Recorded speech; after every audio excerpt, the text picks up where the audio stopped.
Olá! E estamos de volta para apresentar uma nova sessão de vídeos. E desta vez vamos seguir os passos do apóstolo Paulo de sua chegada à Europa, Macedônia. E nós vamos apresentar os sítios arqueológicos das principais cidades por onde Paulo e seus companheiros passaram e ali constituíram comunidades. Para isso, nós vamos acompanhar a rota da segunda viagem missionária de Paulo, narrada aí no livro dos Atos dos Apóstolos, aí no capítulo 15 ao 18.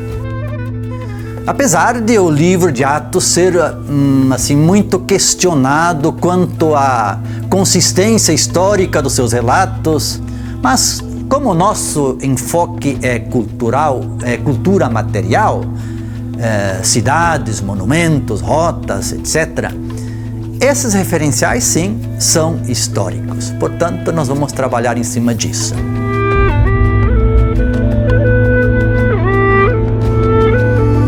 Então, conforme Atos 15, aí pelo versículo 30, 32, Paulo, juntamente com Barnabé, Barsabas e Silas, saem de Jerusalém. E a meta era chegar até Antioquia. A rota para Antioquia, ela podia ser feita via mar ou via terra. O mais fácil parece que era via terra, aí através da famosa estrada conhecida por Via Maris, o caminho do mar.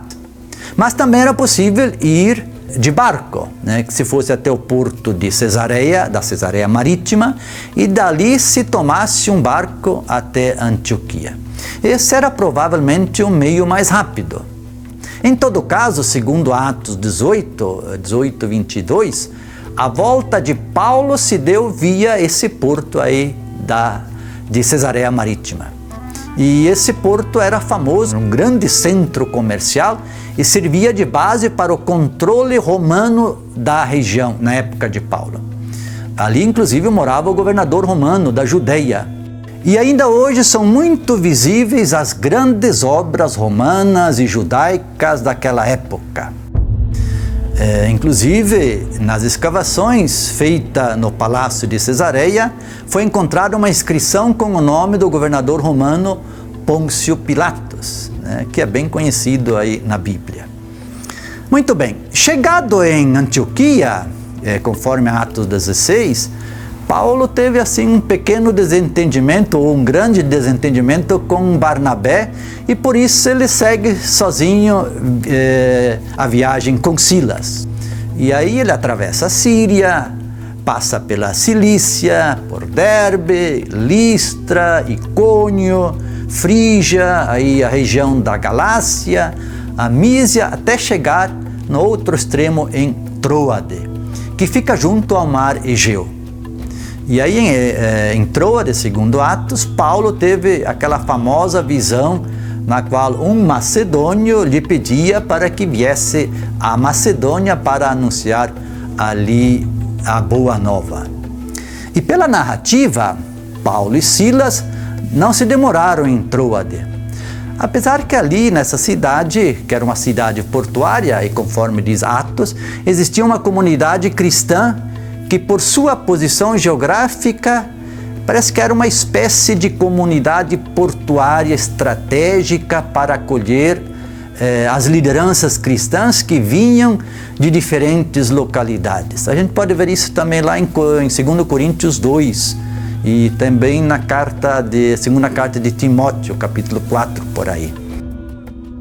Então, de Tróade, Paulo e Silas tomam o barco e seguem em linha reta até a ilha de Samotrácia, que fica já no mar Egeu, a meio caminho entre o Oriente e o Ocidente. E também parece que em Samotrácia, segundo a narrativa, Paulo e Silas não se demoram. Eles chegam lá num dia e no outro já partiram para Neápolis.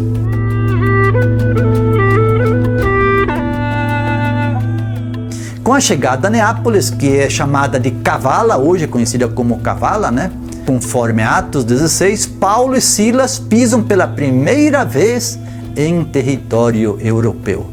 E com eles a boa nova de Jesus. Neápolis chamava-se assim no período grego, no tempo de Paulo, em homenagem à deusa Neia.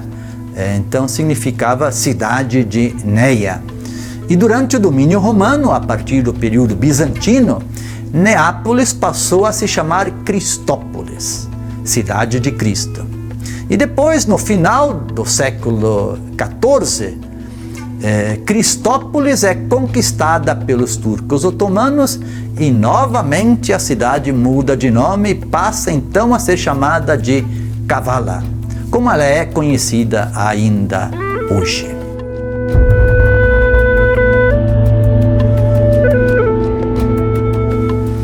Muito bem, então a importância de Neápolis, ela se dá principalmente devido à posição estratégica do seu porto natural. Por ele se fazia a conexão entre o Oriente e o Ocidente, no norte do mar Egeu.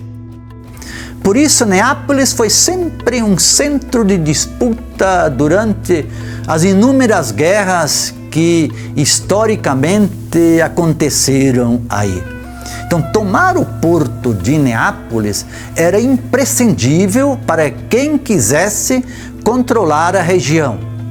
Foi assim com as conquistas de Filipe II, o pai do Alexandre Magno Grande, no século IV antes de Cristo, antes da Era Comum, com a expansão do poder macedônio.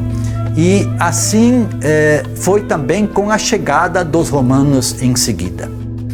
Além disso, o porto de Neápolis era um meio para acessar via mar a importante cidade de Filipos, uma colônia romana que fica a menos de 20 quilômetros a oeste, em direção ao ocidente, que a gente vai tratar inclusive no próximo vídeo.